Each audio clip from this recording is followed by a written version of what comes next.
നമസ്കാരം. ഇന്ന് ഈ അഭിമുഖത്തിൽ നമ്മോടൊപ്പം എത്തിച്ചേർന്നിരിക്കുന്നത് പത്മശ്രീ മട്ടന്നൂർ ശങ്കരൻകുട്ടി ആശാൻ ആണ്. Welcome sir. നമസ്കാരം. ചോദ്യങ്ങളിലേക്ക് കടക്കാമല്ലോ. തീർച്ചയായിട്ടും. ചെണ്ട പഠിക്കാൻ ശക്തമായ ശാരീരിക പരിശീലനവും സൂക്ഷ്മമായി കേൾക്കാനുള്ള കഴിവും കൂടാതെ നല്ലൊരു ഇമോഷണൽ കമ്മിറ്റ്മെൻറ്റും വേണം. സാറിൻ്റെ ഒരു അഭിപ്രായത്തിൽ മതിയായ പ്രാക്ടീസ് ഉണ്ടെങ്കിൽ ഏതു വ്യക്തിക്കും ചെണ്ട പഠിക്കാമോ? അല്ലെങ്കിൽ ടെക്നിക്കിന് പുറമേ കൂടുതൽ ഘടകങ്ങൾ ഉള്ളതായിട്ട് തോന്നിയിട്ടുണ്ടോ?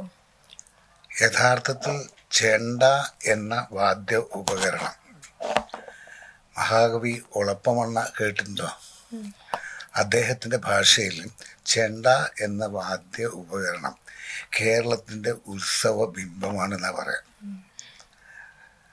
ഒരു കാലഘട്ടത്തിൽ അത് ചില പ്രത്യേക സമുദായക്കാർക്ക് മാത്രമേ പഠിക്കാൻ പാടുള്ളൂ, പഠിപ്പിക്കാൻ പാടുള്ളൂ.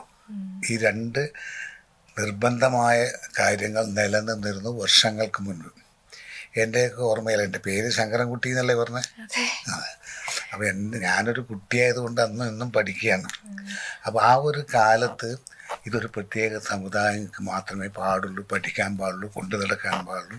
അങ്ങനെ ഒരു കാലം ഉണ്ടായിരുന്നു എൻ്റെ ഓർമ്മയിൽ തന്നെ.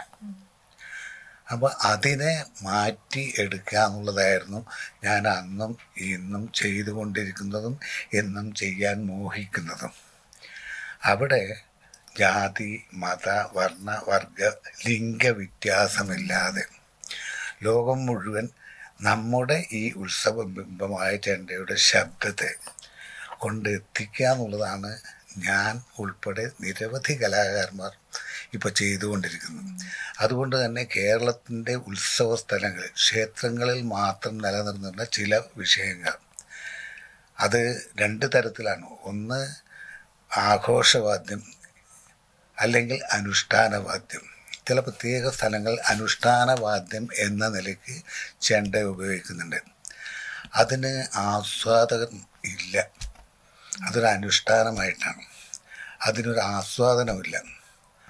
അതിന് പുറമേയുള്ള കാര്യങ്ങളാണ് നമ്മൾ ലോകം മുഴുവൻ കേൾക്കുന്ന തൃശ്ശൂർ പൂരം, പഞ്ചാരി, പാണ്ഡിമേളങ്ങൾ, തായമ്പുക, അതൊക്കെ ഒരു ആഘോഷവാദ്യം കൂടിയാണ്.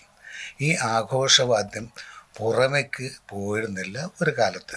പക്ഷെ ഇന്ന് അത് മാറ്റി ലോകം മുഴുവൻ ആർക്കൊക്കെയാണോ ഇതാവശ്യം അവരിലേക്കെല്ലാം എത്തിക്കുക എന്നുള്ള ജോലിയാണ് ഞാൻ പ്രത്യേകിച്ച് ചെയ്തുകൊണ്ടിരിക്കുന്നത്.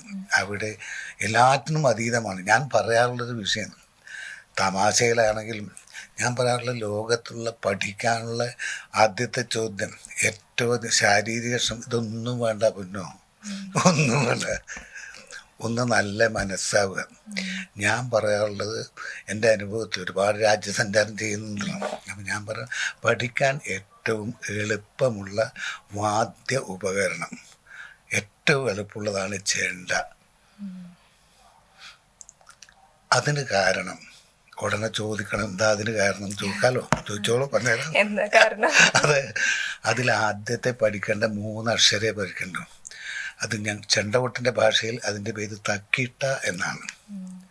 1 2 3 1 2 3 1 2 3 പല ഭാഷകളിലും, പക്ഷേ സംഭവം 3. അപ്പോൾ തക്കിട്ട അത് മാത്രമേ പഠിക്കേണ്ടതെന്ന് ഞാൻ പറയാറുണ്ട്. അപ്പോൾ ചോദിക്കും, വേറൊന്നും പഠിക്കാനില്ലേ, എന്നാൽ ലോകം മുഴുവനുള്ളവർ ചെണ്ടകൊട്ടുകാരാവില്ലെന്ന് ചോദിക്കും. അപ്പം ഞാൻ പറയാറുള്ളത്, അത് അടുത്ത പഠനം ജന്മന നമുക്കെല്ലാവർക്കും ഉള്ളൊരു വിഷയമാണ്. ജന്മന തക്കിട്ട്, അല്ലാണ്ട് വേറെന്താ ജന്മന ഉള്ളത് അറിയോ? ഞാൻ പറഞ്ഞാൽ സമ്മതിക്കോ? ശരിയാണെങ്കിൽ സമ്മതിച്ചാൽ മതി. അത് ഏറ്റവും എളുപ്പമുള്ളതാണ് നമുക്ക്, എനിക്കും പൊന്നു മകൾക്കും ജനനം മുതലുള്ള വിഷയം. അതിൻ്റെ പേരാണ് തരികിട. അതിൻ്റെ പേരാണ് തരികിട. ഈ തക്കിടയും തരികിടയായിട്ടാണ് ഞാൻ ഉൾപ്പെടെയുള്ള ചെണ്ടവാദ്യ കലാകാരന്മാർ ലോകം മുഴുവൻ സഞ്ചരിക്കുന്നത്. പക്ഷേ അത് പഠിച്ച് അതിൽ ഒരവസ്ഥ എത്തണമെങ്കിൽ ചുരുങ്ങിയത് ഒരു 40 കൊല്ലം അതിൻ്റെ മുകളിൽ മാത്രം പ്രവർത്തിക്കണം, എന്നാൽ എന്തെങ്കിലും ചിലതാവും.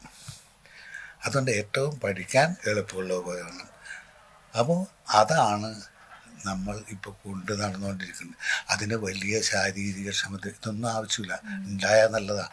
അത് ചെണ്ടവാദ്യ പഠനത്തിന് മാത്രമല്ല, ഏതിനും കണ്ടാലുള്ള സൗന്ദര്യം, ശാരീരിക ക്ഷമത, ഇതിനോടുള്ള മമത, അത് കൊണ്ടു നടക്കാനുള്ള ഇതെല്ലാം ഒത്തുചേർന്നാൽ ആർക്കും പഠിക്കാം ചെണ്ട.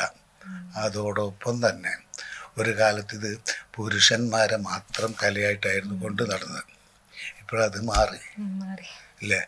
ലോകത്തുള്ള എല്ലാ സ്ഥലങ്ങളിലും ഒരുപാട് സ്ത്രീകൾ ഈ വിഷയത്തിൽ വരുന്നുണ്ട്.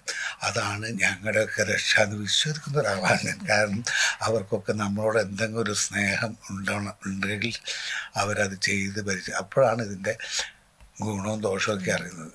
അപ്പം അവർക്ക് ഇപ്പം എല്ലാവർക്കും പഠിക്കാം. ഓക്കെ. അനവധി വർഷങ്ങളായി സാർ വേദിയിൽ അവതരിപ്പിച്ചിട്ടും ഇന്ന് ചെണ്ട കയ്യിലെടുക്കുമ്പോൾ ഇപ്പോഴും ആവേശപ്പെടുത്തുന്ന കാര്യം എന്താണ്? ആവേശപ്പെടുന്ന കാര്യം ഇതിന് ആസ്വദിക്കുന്ന ജനമഹാസമുദ്രം അവരുടെ കൈകൾ വാനോളം പൊങ്ങി നമ്മളോടൊപ്പം ചേരുമ്പോൾ ഇതൊരു മറ്റുള്ളവരുടെ മനസ്സിൽ വൈബ്രേഷൻ കൂടി ഉണ്ടാക്കുന്ന ഒരു ഉപകരണമാണ്. അത് വന്നു കഴിഞ്ഞാൽ നമ്മൾ നിൽക്കുന്ന സ്ഥലവും ഇതൊക്കെ മാറി ഇതൊരു ലഹരിയായിട്ട് മാറും. കേൾവിക്കാർ അവർ തരുന്ന പ്രചോദനം, അവരുടെ കൈകൾ തരുന്ന താളം, ഇതാണ് ആവേശം. അപ്പോൾ നമുക്ക് ഇരു കൂട്ടർക്കും ആവേശമാക്കി മാറ്റാൻ പറ്റുന്ന രംഗം, അത് ആരാധകരെ ഏറ്റെടുത്ത് നമ്മളെ പ്രോത്സാഹിപ്പിക്കുകയാണ്.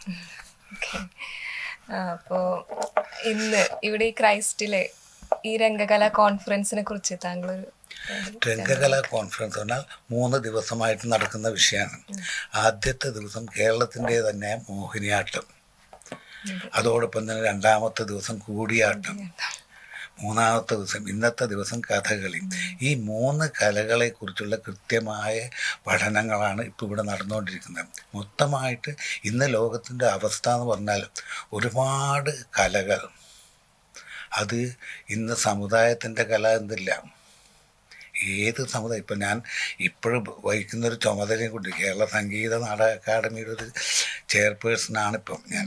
അപ്പോൾ അവിടെ കഴിഞ്ഞ ഒരു 4 മാസം 5 മാസം മുമ്പ് നടന്നിരുന്നൊരു വിഷയമാണ് കേരളീയ ദേശീയ താളവാദ്യോത്സവം. ഈ താളവാദ്യോത്സവത്തിൽ കേരളത്തിലുള്ള 99% വാദ്യകലാകാരന്മാർ, അത് ചെണ്ടവാദ്യം മാത്രമല്ല, ചെണ്ടയായാലും മദ്ദളമായാലും തിമലയായാലും ഇടയ്ക്കായാലും, അങ്ങനെ കേരളത്തിലുള്ള 14 ജില്ലകളിൽ നിന്നുള്ള കലാകാരന്മാർ പങ്കെടുപ്പിച്ചുകൊണ്ട് ഒരു വാദ്യോത്സവം നടത്തി. 3 ദിവസമാണ്. 2ാമത്തെ ദിവസം സ്ത്രീ പർവ്വം എന്ന് പറഞ്ഞ് തന്നെ 2ാമത്തെ ദിവസത്തെ പരിപാടികൾ മുഴുവൻ അവതരിപ്പിച്ചത് സ്ത്രീകളാണ്. ഈ രംഗത്ത് അവരെത്രമാത്രം വരുന്നത് പല സംസ്ഥാനങ്ങളിൽ നിന്നുണ്ട്. ദേശീയ താളോത്സവം കേരളത്തിൽ മാത്രമല്ല, അത് ബോംബെയിൽ നിന്നും മദ്രാസിൽ നിന്നൊക്കെ വരുന്ന സ്ത്രീകൾ. അപ്പോൾ അവരെല്ലാം ഈ രംഗത്ത് സജീവമായി മാറി. അതുകൊണ്ട് തന്നെ ഏറ്റവും വമ്പിച്ചൊരു വിഷയമായിരുന്നു താളവാദ്യോത്സവം. അതോടുകൂടിയിട്ടാണ് അതുമാതിരി ഇവിടെ നടക്കുന്ന ഈ രംഗകലകൾ, ഈ 3 രംഗകലകൾ, മോഹിനിയാട്ടം, കൂടിയാട്ടം, കഥകളി, ഇതൊക്കെ നിരവധി സ്ഥലങ്ങളിൽ ഇങ്ങനെ നടക്കുന്നു എന്നത് കേരളത്തിന് എനിക്കും മകൾക്കും അഭിമാനിക്കാൻ പറ്റുന്ന വിഷയമാണ്. അപ്പം അത്തരം കാര്യങ്ങൾക്കുള്ള കൃത്യമായ പ്രോത്സാഹനമാണ്, കൃത്യമായ പഠനമാണ്. അത് പ്രായം അതിന് വിഷയമല്ല. അപാലവൃദ്ധം ജനങ്ങൾക്കും പഠിക്കാനും മനസ്സിലാക്കാനും അതിലേക്ക് എന്തെങ്കിലും ഒരു ഇഷ്ടം നമ്മൾ കാണുന്ന കേൾക്കുന്ന കലകൾ നമുക്കുണ്ടാവാൻ വേണ്ടിയിട്ടുള്ളൊരു പഠനം കൂടിയായിട്ടാണ് ഈ രംഗകലകൾ ഇപ്പോൾ അതിൻ്റെ ക്ലാസ്സുകൾ നടന്നുകൊണ്ടിരിക്കുന്നത്. എനിക്കും മകൾക്കും ഏറ്റവും സന്തോഷകരമായ ദിവസങ്ങളായി മാറട്ടെ. നിങ്ങളോട് സംസാരിക്കാൻ സാധിച്ചുള്ള സന്തോഷം ഞാൻ നിങ്ങളോടാണ്. കാരണം ഞാൻ കൊണ്ട് നടക്കുന്ന കല അതിനെ അന്വേഷിച്ചെത്തുകയാണ് നിങ്ങൾ. അത് തന്നെ നമ്മുടെ ഒരു ഭാഗ്യമാണ്, ഒപ്പം നിങ്ങളുടെയും ഭാഗ്യം. Thank you sir. അപ്പോൾ താങ്കളുടെ വിലപ്പെട്ട നിമിഷങ്ങൾ ഞങ്ങൾക്ക് വേണ്ടി ചിലവഴിച്ച് നന്ദി അറിയിക്കുന്നു. എൻ്റെ വിലപ്പെട്ട എല്ലാ നിമിഷവും മറ്റുള്ളവർക്ക് വേണ്ടി, ഇതിൻ്റെ ആവശ്യക്കാർക്ക് വേണ്ടി ചിലവാക്കുക എന്നതാണ് എൻ്റെ ഇഷ്ടവും. Thank you.